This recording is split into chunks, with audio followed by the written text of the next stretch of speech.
نے اس صورت میں قرآن کریم کی حقانیت، مومنین کی صفات، مختلف انبیاء کے احوال، اللہ تعالیٰ کی توحید پر دلائل، قیامت کی ہولناکیاں اور حیات بعد الموت کا ذکر فرمایا۔ اس صورت کی ابتدائی آیات میں ایک بار پھر حضرت موسیٰ علیہ السلام کے احوال اور معجزات کا بیان ہے۔ آیت نمبر 16 سے سلیمان علیہ السلام کا ذکر ہے۔ وہ داؤد علیہ السلام کے وارث تھے، بیٹے تھے، اور انہیں پرندوں کی بولیاں سکھائی گئیں۔ جنات اور انسانوں کے لشکر کا ایک فوجی ڈسپلن کے ساتھ ان کے پاس حاضر رہتے تھے۔ وہ جو ان کا لشکر تھا نا، اس میں انسان بھی تھے، جن بھی تھے، اور اس کے اندر پرندے بھی تھے۔ ان کا لشکر تھا، وہ ہمیشہ ان کے پاس رہتے تھے۔ حضرت سلیمان علیہ السلام گزر رہے تھے تو ایک مقام سے آپ گزرے جہاں چیونٹیاں بڑی کثرت کے ساتھ تھی۔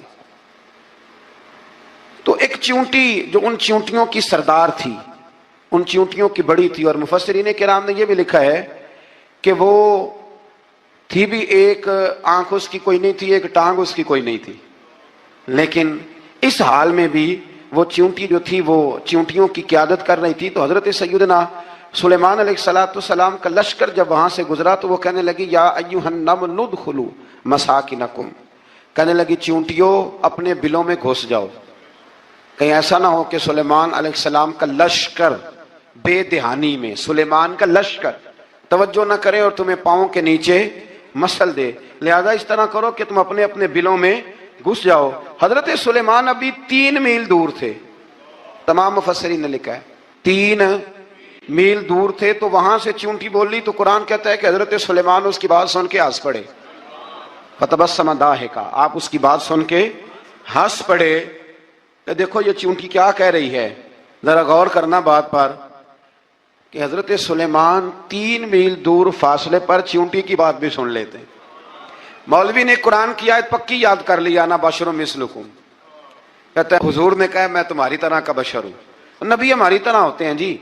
تو وہ تو 3 میل دور چیونٹی کی آواز سن لیتے تھے، اس کے کان میں چیونٹی رکھو بلا، اسے کہو کہ بتا بلا کیا کہتی ہے، کچھ بتائے گا پھر دوڑ لگا دے گا شاید، کان میں رکھو اس کو، کہو بتا چیونٹی کیا کہتی۔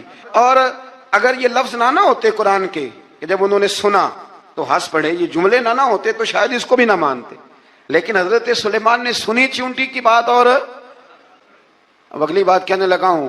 بڑے خوبصورت لفظ لکھے ہیں مفسرین نے، فرماتے ہیں دیکھو ایک چیونٹی نے ایک جملہ بول کے، ایک چیونٹی نے ایک جملہ بول کے اپنے قبیلے کی خیر خواہی کی، تو رب نے اس کا جملہ بھی قرآن میں بیان فرما دیا۔ تو جو ساری زندگی لوگوں کو جملے بول بول کے کہے رب رسول کی طرف آ جاؤ، تو اللہ قیامت میں اس کی بات کو قائم نہیں فرمائے گا۔ جو بھی کسی کی خیر خواہی کرے وہ ایک جملہ بول کے کرے، اور ہو بھی چیونٹی، تو اگر اللہ اس کا ذکر قرآن میں باقی رکھتا ہے تو میں اور آپ اگر کسی کی خیر خواہی کریں گے تو انشاءاللہ ذکر باقی رہے گا۔ شرط یہ ہے کہ کریں خیر خواہی، خیر خواہی کرو کسی کی، ایک جملہ بول کے بھی کرو، چیونٹی بھی ہو تو اللہ قرآن میں ذکر باقی فرما دیتا ہے۔ تو اللہ تبارک و تعالیٰ نے اس بات کا ذکر قرآن مجید میں فرمایا۔ اس پر کئی کچھ لکھا ہے۔ اسی طرح سے ایک بات اور لکھی ہے ہمارے مفسرین نے کہ حضرت سلیمان ایک دن اسی طرح نکلے، قحط پڑ گیا تھا، بارش نہیں ہوتی تھی، تو حضرت سلیمان باہر میدان میں نکلے دعا کرنے کے لیے، خشک سالی تھی، تو جب آپ گئے تو ایک چیونٹی اپنے پر پھیلا کے دعا مانگ رہی تھی، تو رب کریم نے فرمایا سلیمان آپ واپس چلے جائیں، بارش آ جائے گی پر آئے گی چیونٹی کی دعا پہ۔ تو حضرت سلیمان نے عرض کی مولا میں بھی تو اتنا لشکر لے کے آیا ہوں نا، تو چلو ہمیں بھی دعا کر لینے دے، تو چیونٹی کی دعا پہ برسا دینا پر دعا کر لینے دے۔ فرمایا نہیں آپ واپس جائیں، دعا نہ مانگے۔ یا اللہ کیوں؟ فرمایا چیونٹی کا دل ٹوٹ جائے گا، وہ تو کہے گی کہ یہ سلیمان کے لشکر دعا پہ پھر بارش آئی ہے، تو آپ نہ کریں تاکہ اس کے دل میں یہ بات رہے کہ نہیں میرے رب نے میری دعا پہ بارش فرمائی ہے۔ آپ جائیں، آج بارش آئے گی پر آئے گی چیونٹی کی دعا پہ۔ تو جو چیونٹی بارش کی دعا کرے قوم کے لیے، اللہ اگر اس کا ذکر قائم رکھتا ہے تو جو اپنی قوم کے لیے ہدایت کی دعا کرے، اور کبھی کبھی گردن جھکا کے دیکھا کرو کہ دل میں رسول اللہ کی امت کا درد کتنا ہے۔ اگر کہیں حضور کی امت کا درد ہے تو پھر انشاءاللہ ذکر قیامت تک باقی رہے گا، پھر انشاءاللہ قیامت تک آنے والی نسلیں بھی آپ کا ذکر کریں گی اگر حضور کی امت کا درد سینے میں موجود ہے۔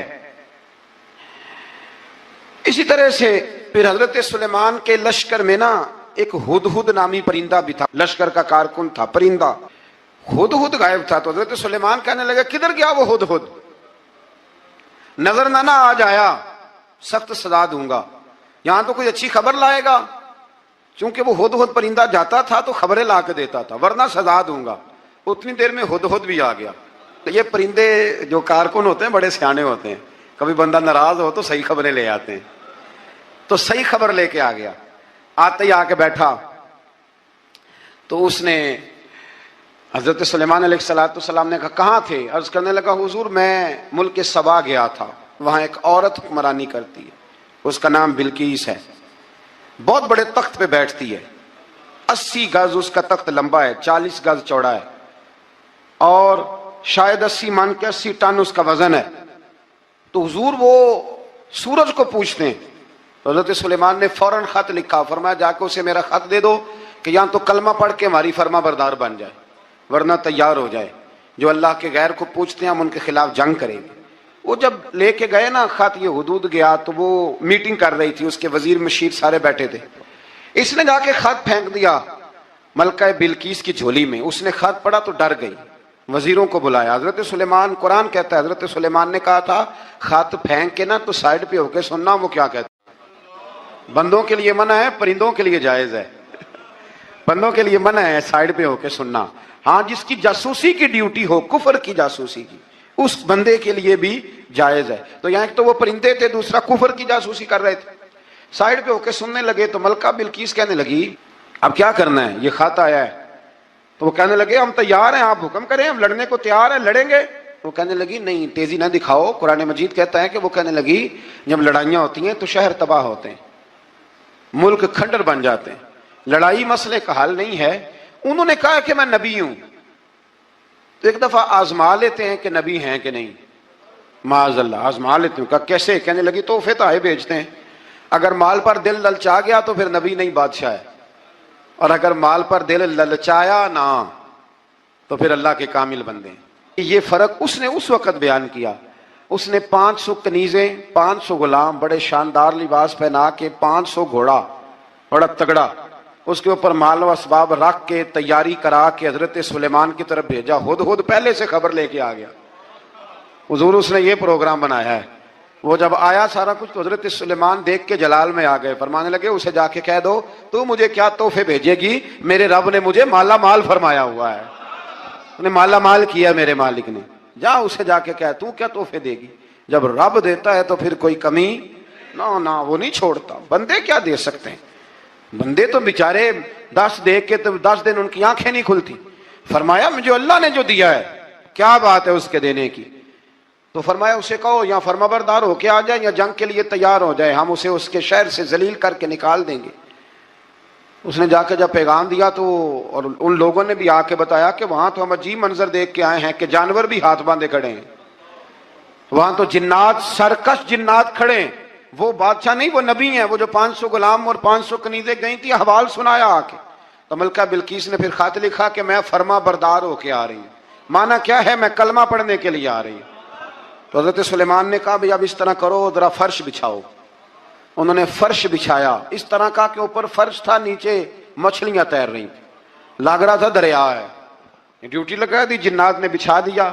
ادھر حضرت سیدنا سلیمان فرمانے لگے اب چونکہ مان کے آ رہی ہے تو اسے اپنی نبوت کی علامتیں بھی دکھانی ہیں.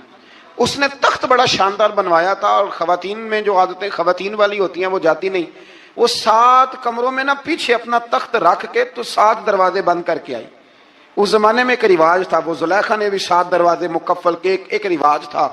ایک کمرہ، پھر کمرے کے پیچھے کمرہ، پھر اس کے پیچھے کمرہ، پھر اس کے پیچھے کمرہ، اور اس کو بڑے موٹے تالے لگائے جاتے تھے. اور فلسفہ یہ تھا کہ ایک تالا توڑے گا کوئی تو جب تک سپاہی آ جائیں گے، اور اگر اس کے توڑنے تک نہ آئے تو دوسرے کے توڑنے تک آ جائیں گے، اور اس کے توڑنے تک نہ آئے تو 7ویں تک تو آئے جائیں گے. یہ ان لوگوں کا نفسیاتی معاملہ تھا، سوچ تھی. 7 کمروں میں مکفل کر کے نا وہ نکلی. تو حضرت سلیمان علیہ السلام کہنے لگے بھئی مجھے اس کا تخت چاہیے اس کے آنے سے پہلے،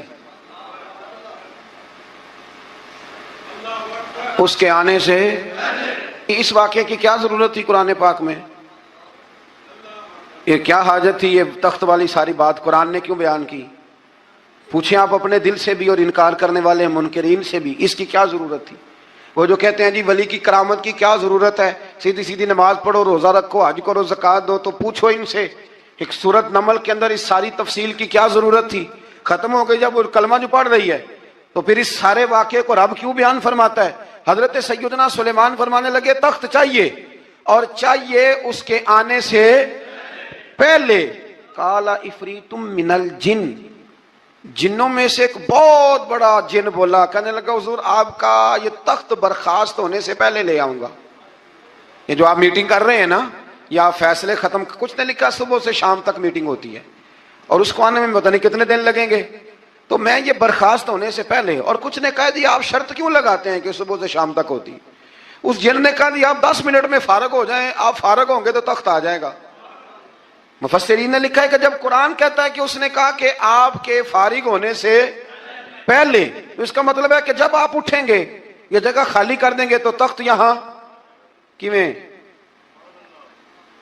ہزاروں میل کا فاصلہ ہے، آ جائے گا، پر ہوائی جہاز پہ، کارگو کرا کے، جی DHL کے ذریعے کیسے آئے گا؟ وہ آئے گا تو بس آئے گا۔ تو حضرت سلیمان کی تو بادشاہت تھی نا زمانے پہ، فرمانے لگے نہیں نہیں تو لیٹ ہے، تو لیٹ ہے، تو ہمیں جانتا ہی نہیں، اے ٹو سٹ تے پکھڑا کھوار گندل، اسی اور بھی بوٹیاں جاننے ہاں، یہ تو لیٹ ہے، ابھی ہماری طاقت اس سے زیادہ ہے۔ بڑی کمال بات لکھی ہے لکھنے والوں نے۔ ایک مفسر نے لکھا ہے کہ ابھی حضرت سلیمان نے غلاموں سے منگوایا ہے، اپنی بات کوئی نہیں کی، یہ حال ہے ان کے غلاموں کا، تو سردار کا عالم کیا ہوگا؟ حضرت سلیمان کہنے لگے بھی جلدی جائیے۔ قال الذی عنده علم من الکتاب انا آتیک بہ قبل ان یرتد الیک طرفک، تو اٹھا ان میں سے وہ جس کے پاس کتاب میں سے علم تھا، ساری کتاب کا بھی نہیں، علم من الکتاب، کتاب، وہ اٹھے جن کے پاس کتاب میں سے علم تھا، تو وہ اٹھ کے کہنے لگے حضور میں لے آؤں گا، کب؟ آپ کے آنکھ جھپکنے سے، نہیں آنکھ جھپکنے سے، بندہ تھا جن تھا؟ جن کی تو بات مانی نہیں انہوں نے، کیا کہا؟ آنکھ جھپکنے سے، میں آنکھ جھپکنے سے پہلے لے آؤں گا۔ تو حضرت سلیمان کہنے لگے تو ٹھیک ہے چل لا، پھر لا، پھر آنکھ جھپکنے سے بڑے ہی نہیں، پھر غصہ نہیں آتا ان پہ، پھر غصہ نہیں آتا۔ میرے شیخ کامل، مرشد اکمل، شیخ بحر و بار، حضور غوث پاک جیلانی، حضرت غوث اعظم یوں کر کے شاگردوں کو، مریدوں کو سبق پڑھا رہے تھے، پڑھاتے پڑھاتے ہاتھ آگے کیا، اور جب ہاتھ واپس آیا تو بھیگ گیا تھا سارا۔ تو شاگرد کہنے لگے حضور یہ کیا ہے؟ فرمایا تمہیں نہیں سمجھ آئے گی، چھوڑو تمہارے والی بات نہیں، خاصاں دی گل آما آگے نہیں مناسب کرنی، رہنے دو تم۔ کچھ وقت گزرا تو کچھ لوگ آ گئے، ابھی کلاس ختم نہیں ہوئی تھی، کپڑے بھیگے ہوئے، وہ شاگرد پہلے ہی منتظر تھے، کہا تمہیں کیا ہوا؟ کہنے لگے دریا میں جا رہے تھے، اچانک ہچکولیں آنے لگے، تو ہم نے کوئی کسی بے عمل کا بازو تو نہیں نہ تھاما، ہم غوث اعظم کے ماننے والے ہیں، تو دریا میں کہا یا شیخ عبد القادر جیلانی شیئا للہ، اللہ کے راستے میں مدد کرو۔ تو کہنے لگے بس ایک ہاتھ ہی آیا ہے، اور یوں کشتی کھینچ کے باہر نکالی ہے۔ تو اب وہ شاگرد سارے چپ کر گئے، کہنے لگے جواب کیوں نہیں دیتے؟ انہوں نے کہا تم نے ہاتھ دیکھا ہے پہنچتا ہوا، اور ہم نے ہاتھ دیکھا ہے یہاں سے جاتا ہوا، تم نے پہنچتا ہوا دیکھا ہے، تو ہم نے۔ حضرت بہاؤالحق نقشبند بخاری، ان کے ایک مریدنی تھی، اوپر چبارے پہ کسی نے اس کی عزت پہ ہاتھ ڈالا، چبارے پہ اوپر والی منزل پہ، اس مریدنی نے اپنی عزت بچانے کے لیے چھلانگ لگا دی، جب وہ نیچے گر رہی تھی تو حضرت بہاؤالحق نقشبند بخاری پہنچ گئے، نیچے کوئی ایسا بندوبست کر دیا، کوئی چارپائی بچھا دی، کوئی ایسا جس پہ وہ آ کے آرام سے گری اور بچ گئی۔ حضرت صاحب کی طرف دیکھ کے کہنے لگی حضور آپ کب آئے؟ فرمانے لگے پتر جب تو چبارے سے چلی تھی تب میں بخارے سے چلا تھا، جب تو چبارے سے چلی تھی نا تب میں بخارے سے چلا تھا، اور تیرے نیچے آنے تک میں بھی پہنچ گیا ہوں۔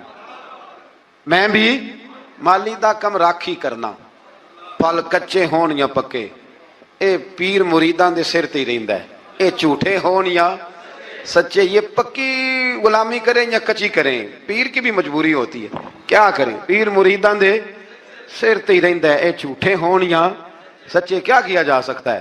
لیکن نا نافرمان بیٹے کا بھی تو جائیداد میں حصہ ہوتا ہے نا،